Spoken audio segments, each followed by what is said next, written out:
నమస్కారం. జై శ్రీమన్నారాయణ. ఎవరైనా మన మీద కోపంగా అరిచినప్పుడు మనం ఎలా రియాక్ట్ అవ్వాలి? మనం రియాక్ట్ అవ్వకుండా ఊరుకుంటాం. మనం ఊరుకున్నాం కాబట్టి వీళ్ళు తిరిగి అరవకుండా ఊరుకున్నారే అని ఇంకొంచెం ఎక్కువగా అరవచ్చు. మనసును బాధించే మాటలు ప్రయోగిస్తారు. అలాంటి వాళ్ళ దగ్గర మొత్తంగా రెస్పాండ్ అవ్వకుండా ఉండకూడదు.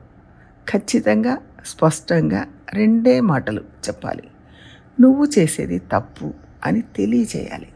నువ్వు కారణం లేకుండా అరవడం వల్ల నాకేదో నష్టం జరుగుతుంది, నేను కోపం తెచ్చుకుంటాను అనుకుంటున్నారేమో. అదేమీ జరగదు. అందుకని నిన్ను చూసి భయపడటం కూడా జరగదు. అనవసరంగా మాటలు పెంచుకొని నా స్థాయి దింపుకోవడం నాకు ఇష్టం లేదు. అందుకే నేను మాట్లాడను. నువ్వు కోపంతో స్థాయి తగ్గి మాట్లాడదా, నేను ఆ స్థాయికి దిగడానికి సిద్ధంగా లేను అని స్పష్టంగా నిదానంగా కోపం లేకుండా చెప్పాలి. కానీ ఖచ్చితంగా చెప్పాలి. ఒక్కొక్కసారి ఎవరో ఇద్దరి మధ్య తగాదా వస్తుంది. వాళ్ళల్లో ఎవరో ఒకరు మన దగ్గరకు వచ్చి కాస్త మీరు చెప్పండి, మధ్యవర్తిత్వం చెయ్యండి అని మనల్ని అడగవచ్చు. అలా ఎవరైనా వచ్చి అడిగినప్పుడు ఆ ఇద్దరికీ అర్థం అవ్వడానికి మనం ఏం చేస్తాం? ఓ పురాణం నుంచో ఇతిహాసం నుంచో ఓ కథ చెప్పబోతాం. వాళ్ళు మన దగ్గర ఒక మంచి సొల్యూషన్ ఎదురు చూస్తున్నారు. ఎప్పుడు తగ్గి ఉండాలి, కోపం తెచ్చుకోవద్దు, కోపగించుకోవడం తప్పు. కామయేష క్రోధయేష రజోగుణ సముద్భవక అని భగవద్గీతలో కృష్ణుడు చెప్పాడు. కామ క్రోధాలు రజోగుణం వల్ల కలుగుతాయి. ఇవి మనిషికి మహాశత్రువులు, పాపహేతువులు అని ఈ శ్లోకాన్ని వివరించి చెప్పాం. ఈ కామక్రోధాలు మనిషికి శత్రువులు, వీటిని అదుపులో ఉంచుకోవడం అవసరం అని చెప్పి కృష్ణుడు గీతలో చెప్పిన విషయాన్ని మనం గుర్తు చేసుకుంటున్నాం. దీన్ని మనం ఆచరించాలి అని చెప్పబోతే ఎప్పుడు అదే గీతా శ్లోకమా, అదే పురాణమా అంటారు. కోపాన్ని పోగొట్టడానికి మాత్రం ఇదే శ్లోకం, ఇదే పురాణం అని అడిగే వాళ్లకు కోపం తెచ్చుకోవడానికి అదే కారణం అవుతుంది కదా. మళ్ళీ అది కూడా ఆలోచించాలి కదా. కాబట్టి కోపంతో అరిచేవాళ్ళు కూడా ఆలోచించాలి. పోయినసారి ఇదే కారణం కోసం కోపంతో అరిచాను, ఏం సాధించాను?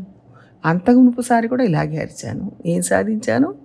ఈసారి కోపం వల్ల ఏం సాధిస్తాను అని కొంచెం ఆలోచించాలి. అప్పుడు వాళ్లకు నిదానం వస్తుంది, ఆలోచించే శక్తి పెరుగుతుంది. కోపం రాకుండా ఉండేట్టుగా మన స్థాయిని మనమే పెంచుకోవాలి. మన దగ్గర 2 గుణాలు ఉంటాయి. ఒకటి కోపం వస్తుంది, రెండవది మనం సంస్కారం ఉన్నవాళ్ళం.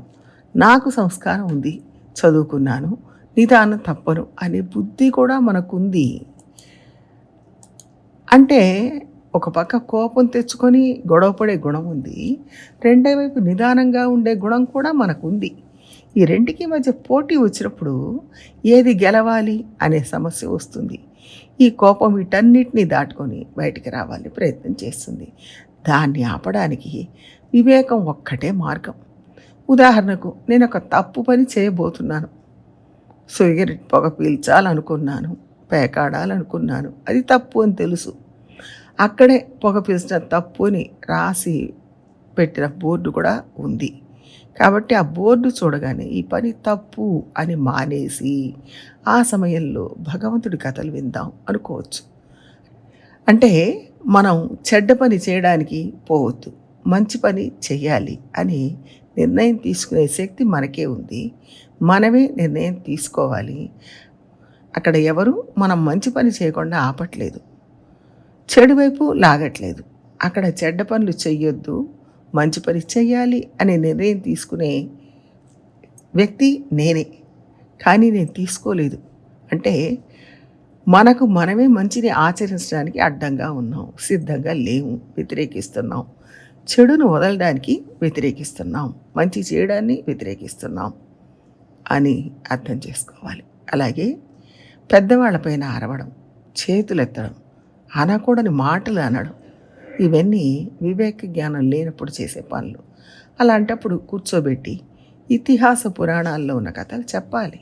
ఎంత పాత పురాణం అని వాళ్ళు విక్రించినా అవును పాత పురాణమే. ఆ పాత కోపాన్ని మీరు చూపిస్తున్నారు కాబట్టి నేను అదే పాత పురాణాన్ని మళ్ళీ మళ్ళీ చెప్పాల్సొస్తుంది అని నిదానంగా నవ్వుతూ ఆ కథను వినిపించాలి. ఆ కథలోకి ఒక పవర్ ఉంది. అది ఖచ్చితంగా వినేవాడి మనసును మారుస్తుంది.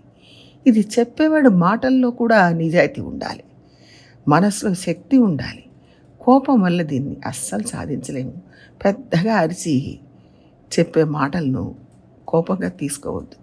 కొంతమంది పెద్దగా అరిచి మాట్లాడతారు. అది వాళ్ళ స్వభావం.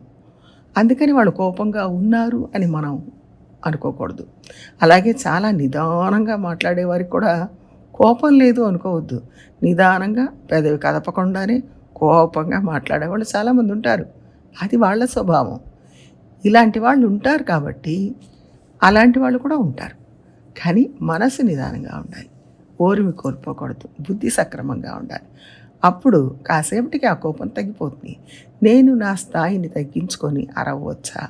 నేను అరవకూడదు.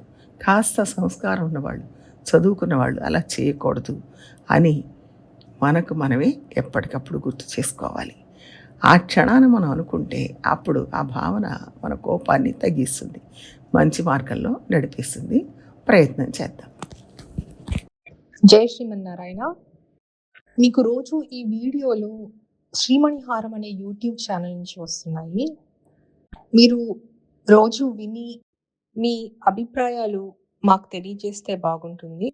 మీ అభిప్రాయాలు మాకు ఎంతో విలువైనవి. దాంతోపాటు శ్రీమణిహారం యూట్యూబ్ ఛానల్ని సబ్స్క్రైబ్ చేసుకొని వీడియోలను లైక్ చేయాలని ఆశిస్తున్నాం. మీ ప్రోత్సాహమే ఈ కార్యక్రమాన్ని ముందుకు సాగించడానికి సహాయపడుతుంది.